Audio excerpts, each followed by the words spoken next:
శ్రీ గురుచరిత్ర శుక్రవారం పారాయణ ప్రారంభం. 10వ అధ్యాయం. శ్రీ గణేశాయ నమః, శ్రీ సరస్వత్యై నమః, శ్రీ గురుభ్యో నమః. సిద్ధయోగి చెప్పినదంతా శ్రద్ధగా వింటున్న నామధారకుడు స్వామి శ్రీపాద వల్లభులు కృష్ణా నదిలో అంతర్ధానమై వేరొక చోట మరొక అవతారం ఎత్తారని చెప్పారు కదా. అటువంటప్పుడు ఆయన గుప్త రూపంలో కురువపురంలో ఉన్నారని, ఇప్పటికీ అక్కడ తమను ప్రార్థించిన భక్తులను రక్షిస్తున్నారని కూడా చెప్పారే, అది ఎలా సాధ్యం అని అడిగాడు. నాయన, శ్రీపాదస్వామి సాక్షాత్తు భగవంతుడే. భగవంతుని మహిమకు అంతులేదు. ఆయన ఏమైనా చేయగల సమర్థుడు.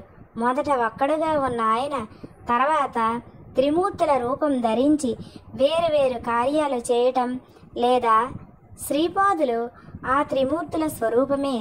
ఆయన మహిమకు సంభవం అసంభవం అన్నది లేదు. ఆయన అంతర్ధానమయ్యాక కూడా ఆ క్షేత్రంలో తమను ఆశ్రయించిన భక్తులను రక్షిస్తున్నారని తెలిపే దివ్య లీల ఒకదానిని చెబుతాను విను. కాశ్యపస గోత్రీకుడైన వల్లభేసుడనే బ్రాహ్మణుడు వాణిజ్యం చేసుకుని జీవిస్తుండేవాడు. అతని కుటుంబం చాలా పెద్దది. కురువపురంలో అంతర్హితుడైన శ్రీపాదస్వామి తమను సేవించిన భక్తులను రక్షిస్తూ సూక్ష్మ రూపంలో ఆ క్షేత్రంలోనే ఉన్నారని విని అతడు స్వామికి భక్తుడయ్యాడు. అతడు ప్రతి సంవత్సరం నియమంగా ఒక్కసారైనా కురువపురం దర్శించి స్వామిని సేవిస్తుండేవాడు. ఒకనాడు అతడు స్వామిని స్మరించి తనకు వ్యాపారంలో మంచి లాభం వస్తే స్వామి దర్శనానికి కురువపురం వెళ్ళి అక్కడ ఆయన ప్రీతి కొరకు 1000 మంది బ్రాహ్మణులకు సంతర్పణ చేస్తానని మొక్కుకున్నాడు. అప్పటి నుండి అతడు స్వామిని స్మరించి ఏ పట్టణానికి వెళ్ళినా అక్కడ స్వామి దయ వలన అతడు ఆశించిన కంటే ఎన్నో రెట్లు ఎక్కువగా లాభం రాసాగింది. అందువలన అతని భక్తి విశ్వాసాలు మరింత దృఢమయ్యాయి. అతడు తనకొచ్చిన లాభానికి ఎంతో సంతోషించి తన మొక్కు చెల్లించడానికి కావలసినంత డబ్బు మూటగట్టుకొని కురువపురానికి బయలుదేరాడు. 4 దొంగలు అతని వద్ద ఎంతో డబ్బున్నదని పసిగట్టి యాత్రికుల వేషాలు ధరించి అతనికి తోడైనారు. తాము కూడా ప్రతి సంవత్సరం కురువపుర యాత్ర చేస్తుంటామని చెప్పి అతనితో ఎంతో ఆదరంగా ప్రవర్తించి అతన్ని నమ్మించారు. ఇలా 2-3 రోజులు ప్రయాణం చేసి వాళ్ళంతా ఒక నిర్మానుష్యమైన ప్రదేశానికి చేరగానే ఆ దొంగలు అతనిపై పడి అతని తల నరికి అతని వద్దనున్న ధనం అపహరించారు. తర్వాత ఆ సంగతి ఎవరికీ తెలియకుండా చేయాలని తలచి ఆ దేహాన్ని దహనం చేయటానికి సిద్ధమయ్యారు.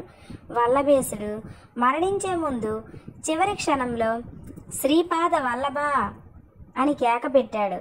అందువలన భక్త రక్షకుడైన శ్రీపాద శ్రీవల్లభులు జడలు, భస్మము, త్రిశూలము ధరించిన యతి రూపంలో ఆ దొంగలకు ప్రత్యక్షమై త్రిశూలంతో వాళ్లను పొడిచి చంపాడు.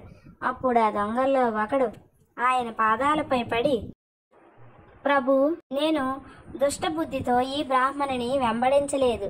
నేను తెలియక వీరిని దారిలో కలిశాను. నిజానికి నేనెన్నడూ దొంగతనం చేసి ఎరుగను. సర్వసాక్షి అయిన మీరు అంతర్దృష్టితో గమనిస్తే మీకే తెలుస్తుంది. స్వామి, నన్ను క్షమించి విడిచిపెట్టవలసింది అని ఆయన్ను శరణు వేడాడు. స్వామి అతనికి అభయమిచ్చి కొంచెం విభూతి ప్రసాదించి దానిని వల్లభేసుని శరీరంపై చల్లి తెగిపడి ఉన్న తలను మొండానికి అతికించమని ఆదేశించారు. అతడు అలా అతికిస్తుండగా శ్రీపాదస్వామి వల్లభేసుని శిరస్సుపై తమ అమృత దృష్టిని సారించి మరుక్షణమే అంతర్ధానమయ్యారు. వల్లభేసుడు తిరిగి బ్రతికాడు. అతనికి పూర్తి స్పృహ వచ్చేసరికి సూర్యోదయమైంది. అతని పక్కన ఒక వ్యక్తి మాత్రమే ఉన్నాడు. వల్లభేసునికి అంతకు ముందు జరిగినది ఏమీ గుర్తులేదు. అందువల్ల అక్కడ చచ్చిపడి ఉన్న దొంగలను చూసి ఆశ్చర్యపడి, వీళ్ళందరూ ఎలా మరణించారు? నీవక్కడివే ఎలా బతికి వచ్చావు? ఎంత జరిగినా నీవక్కడివే ఇంకా ఇక్కడే ఉన్నావేమిటి అని అడిగాడు. అప్పుడు అతడు, అయ్యా, ఇప్పుడు ఒక అద్భుతమైన దైవలీల జరిగింది. మనల్ని అనుసరించి వచ్చిన వారు దొంగలే గాని యాత్రికులు కారు. వారు నిన్ను చంపి నీ ధనము అపహరించారు. ఇంతలో ఒక తపస్వి వచ్చి ఈ దొంగలను చంపి నిన్ను బతికించారు. నీకు నన్ను కాపలాగా ఉంచి ఆయన అంతర్ధానమయ్యారు. ఆ మునీశ్వరుడెవరో గాని సాక్షాత్తు పరమశివునిలా ఉన్నారు అని చెప్పాడు. ఆ మునీశ్వరుడు సాక్షాత్తు శ్రీపాద వల్లభులేనని తెలుసుకుని భగవంతుడైన ఆయన దర్శనం తనకు లభించినందుకు వల్లభేశుడు ఎంతో పరితపించాడు. అతడు వెంటనే అమితోత్సాహంతో ఆ ధనం తీసుకుని కురువపురం చేరాడు. అక్కడ శ్రీపాదుని పాదుకలను సకలోపచారాలతో పూజించి ముందు తాను అనుకున్నట్లు 1000 మందికి కాక 4000 మంది బ్రాహ్మణులకు తృప్తిగా భోజనం పెట్టి దక్షిణ తాంబూలాలతో వారందరినీ సత్కరించి సంతోషపెట్టాడు. ఈ విధంగా శ్రీపాద స్వామి కురువపురంలో అదృశ్యంగా ఉంటూ ఇలాంటి లీలలు ఎన్నో చేశారు. నేటికి సజ్జనులకు అక్కడ ఆయన దర్శనమిస్తారు. అయినప్పటికీ ఆయన శ్రీ నృసింహ సరస్వతి అనే యతిగా వేరొక చోట అవతారమెత్తి లోకోద్ధరణ చేశారు. భక్తులు ఎక్కడున్నప్పటికీ శ్రీపాద స్మరణ చేస్తే చాలు వారికి స్వామి అభీష్టాలనిచ్చి రక్షిస్తాడు.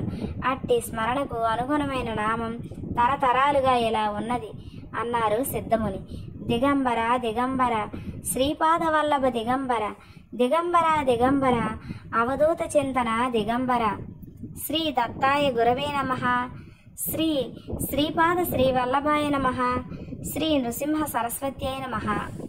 ఇంతటితో గురుచరిత్ర 10వ అధ్యాయం సంపూర్ణమైంది. అయితే నెక్స్ట్ వీడియోలో 11వ అధ్యాయం గురించి చెప్పుకుందాం. అయితే నా వీడియో కనుక మీకు నచ్చినట్లయితే మీ ఫ్రెండ్స్కి, ఫ్యామిలీ మెంబర్స్కి అందరికీ షేర్ చేయండి. నా వీడియోని లైక్ చేయండి.